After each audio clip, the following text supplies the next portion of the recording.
जो हमारा सुख है हम उसके पीछे सभी पागल हो जाते हैं। दुख भी हमें पागल करता है क्योंकि उससे हम भागते रहते, सुख भी पागल करता है क्योंकि उसकी हम मांग करते रहते।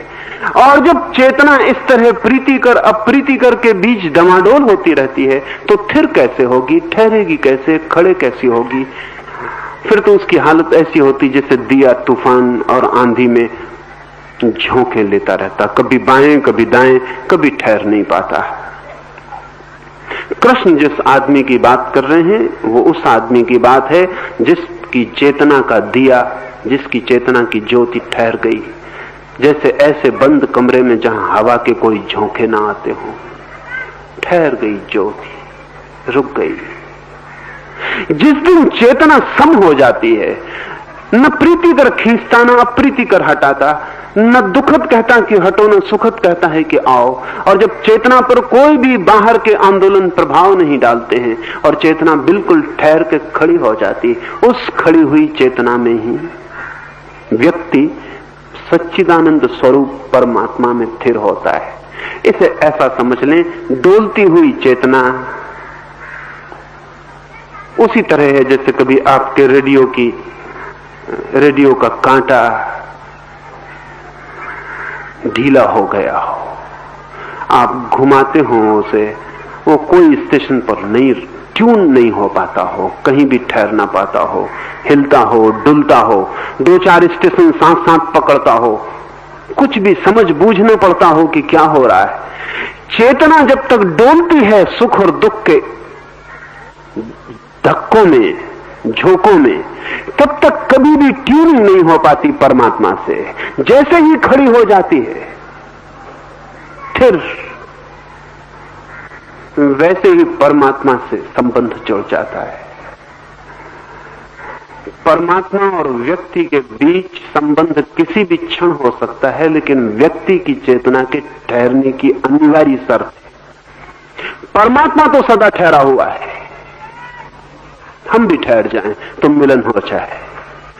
उस मिलन में ही सच्चिदानंद का अनुभव है और इस मिलन के बाद कोई विरह नहीं है। सुख मिलेंगे छूटेंगे, दुख मिलेंगे छूटेंगे, परमात्मा मिला तो फिर नहीं छूटता है, आनंद मिला तो फिर नहीं छूटता है। उसी की तलाश है सारे जीवन, उसी की खोज है। वो मिल जाए जो मिल के नहीं छूटता है, वो पा लिया जाए जिसे पाने के बाद कुछ पाने को शेष नहीं रहता है। उसी की जन्मों जन्मों की यात्रा है, लेकिन हर बार चूक जाते हैं। वो डोलती हुई चेतना थिर नहीं हो पाती। और वो थिर क्यों नहीं हो पाती? प्रीतिकर और अप्रीतिकर में हम भटकते रहते हैं। इसलिए कृष्ण कहते हैं जागो, प्रीतिकर अप्रीतिकर दोनों के बीच खड़े हो जाओ, मौन।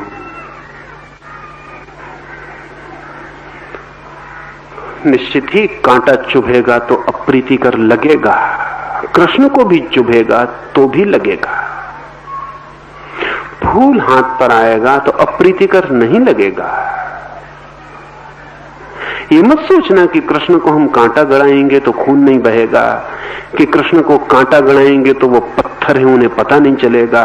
पता पूरा चलेगा, शरीर पूरी प्रतिक्रिया करेगा, शरीर में पीड़ा होगी, चुभन होगी, शरीर खबर भेजेगा मस्तिष्क को कि कांटा चुभता है, खून बहता है, लेकिन चेतना डमाडोल नहीं होगी। चेतना कहेगी ठीक है, आते हैं, जो किया जा सकता है वो करेंगे, कांटे को निकालेंगे, मलहम पट्टी करेंगे।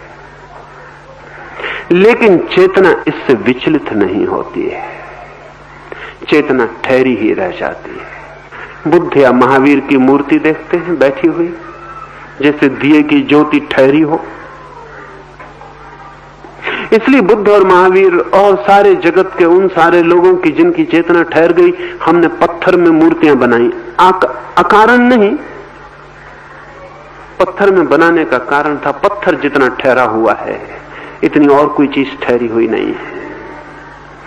तूफान आते हैं, जिस वृक्ष के नीचे मूर्ति रखी है बुद्ध की, वृक्ष हिल जाता है, कब जाता है, जड़ें कब जाती हैं, पत्ते कब जाते हैं, लेकिन मूर्ति है कि ठहरी रह जाती है। वो जो उनके भीतर स्थिर हो गई थी चेतना, उस स्थिरता को समानांतर खोजने के लिए हमने पत्थर खोजा, वहां सब ठहरा हुआ है। अप्रीतिकर प्रीतिकर के बीच ऐसे जो ठहर जाता है वो पुरुष सच्चिदानंद के साथ एक लीनता, एक लयता को उपलब्ध होता है।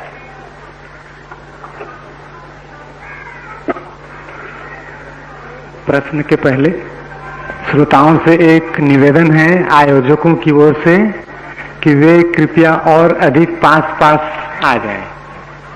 पीछे सैकड़ों लोग खड़े हैं, अतः आप थोड़ा आगे खिसक कर उनके लिए जगह बनाकर अपना प्रेम प्रदर्शित करें।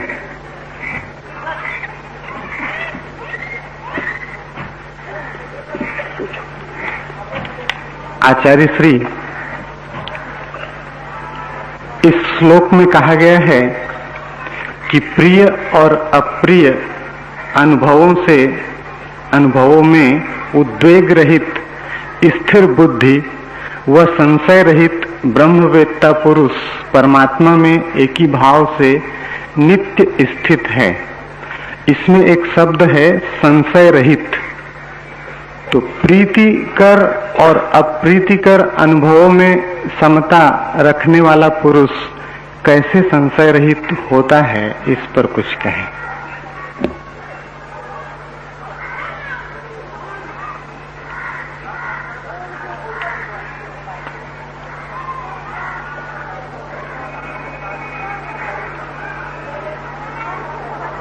संशय भी चेतना के कंपन का नाम है। संशय की बात भी कृष्ण ने कही संशय रहित की जानकर। चेतना दो तरह से कपती है, या तो भाव के द्वार से, इमोशन के द्वार से, या बुद्धि के द्वार से, इंटेलेक्ट के द्वार से। चेतना के दो द्वार हैं, भाव या विचार। पहली बात कृष्ण ने कही कि प्रीतिकर और अप्रीतिकर के बीच स्थिर है जो, ये भाव के द्वार की बात है। भावना में न कपे कोई, प्रीतिकर हो या अप्रीतिकर, ये हृदय की बात है। हृदय को प्रीतिकर लगता है तो भी कंपन आ जाता, अप्रीतिकर लगता है तो भी कंपन आ जाता। हृदय के द्वार से स्थिर हो जाए। दूसरी बात भी कही कि संशय रहित हो। संशय बुद्धि का कंपन है। बुद्धि जब कपती है तो प्रीतिकर अप्रीतिकर से नहीं कपती। बुद्धि जब कपती है तो ठीक या गलत इससे कपती है। हृदय कपता है प्रीतिकर अप्रीतिकर से, बुद्धि कपती है ठीक या गलत। ठीक में भी वो वैसा ही खड़ा रहे, गलत में भी वो वैसा ही खड़ा रहे। बुद्धि भी ना कपे, बुद्धि के द्वार से भी ना कपे। एक व्यक्ति आपसे कहता है ईश्वर है, बुद्धि तत्काल कहती है, किसी की बुद्धि कहती नहीं है। कब गई? कब गई? आस्तिक भी कब गया जिसने कहा है, नास्तिक भी कब गया जिसने कहा नहीं है। आस्तिक प्रीतिकर ढंग से कपा, नास्तिक अप्रीतिकर ढंग से कपा। आस्तिक पक्ष में कपा, नास्तिक विपक्ष में कपा, लेकिन कब गया?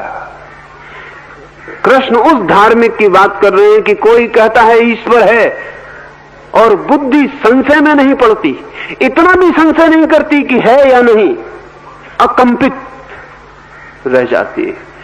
परम आस्तिक का लक्षण तो यही है, परमात्मा के पक्ष में भी ना कपे, विपक्ष में भी ना कपे, वही व्यक्ति परमात्मा को उपलब्ध होता है। जरा कठिन है बात, अति कठिन है।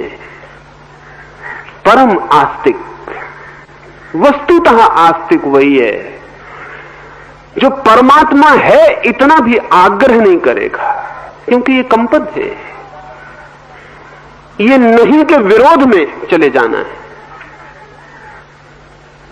ये नास्तिक से उल्टा होना है, आस्तिक होना नहीं है। आस्तिक इतनी बड़ी घटना है कि नास्तिक को भी समा लेती है। बुद्ध के पास एक व्यक्ति आया और उसने कहा कि मैं ईश्वर को नहीं मानता हूं, शांत हो सकता हूं? बुद्ध ने कहा ईश्वर को मान ही कैसे सकोगे बिना शांत हुए? उस आदमी ने कहा, ईश्वर को नहीं मानता हूं, शांत हो सकता हूं। बुद्ध ने कहा, शांत हुए बिना ईश्वर को मान ही कैसे सकोगे? तो जो तुमसे कहता हो कि ईश्वर को पहले मान लो, वो गलत कहता है। कि ईश्वर को मान के कोई दुनिया में शांत नहीं होता, क्योंकि जो शांत नहीं है वो ईश्वर को मान ही नहीं सकता है। तुम शांत हो जाओ। उसने कहा, ईश्वर को मानने की कोई भी जरूरत नहीं है। बुद्ध ने कहा, कोई भी जरूरत नहीं है, तुम शांत हो जाओ, शांत हो जाने की जरूरत है। शांति की साधना में लग गया वो व्यक्ति। वर्ष बीता, बुद्ध ने उससे पूछा, शांत हुए?